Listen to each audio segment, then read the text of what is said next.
Sir sir sign!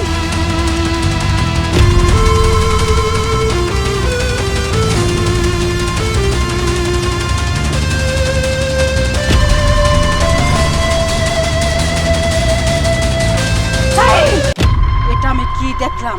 তুই দারোয়ানের পাও ছুঁয়ে তুই সালাম করলে, যে দারোয়ান আমাদের পাও ছুঁয়ে সালাম করে আমাকে দেখলে সালাম দেয়, আর তুই আর এই ফকিনের বাচ্চাটা কে? মা তুমি একটু মাথা ঠান্ডা করো, আমি যেটা বলি একটু শোনো। আসলে কি তোমাকে বলাই হয়নি, এ হচ্ছে বিথি। আমরা একে অপরকে ভালোবেসে বিয়ে করেছি, আর ও হচ্ছে বিথির বড় ভাই। সাইম! বান্দির বাচ্চা, তোর এত বড় সাহস! কোটি কোটি টাকা খরচা করে তোরে মানুষ করছে এই দারোয়ানের বোনকে বিয়ে করার জন্য, এই ফকিনের বাচ্চা করে তুই আমার মান সম্মান ক্যারেক্টার সবকিছু লুজ করে দিলি। হয় এই বাড়িতে তোর জায়গা নাই কে? বাইরে বাইরে ফকিনের বাচ্চা! তুমি আমার কথা বাইরে শোনো। বাইরে মা! বাইরে করতে যা! আরে আম্মা!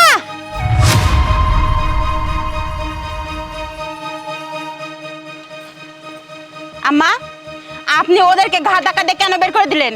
বৌমা, তোমার দেওরের কত বড় সাহস এই দারোয়ানের বোনকে বিয়ে করে আমার বাড়িতে তুলছে, হয় আমার মান সম্মান সব নষ্ট করে দিয়েছে। তাতে কি হয়েছে? ও দারোয়ান হয়েছে, তাতে কি হয়েছে? ও কি মানুষ না?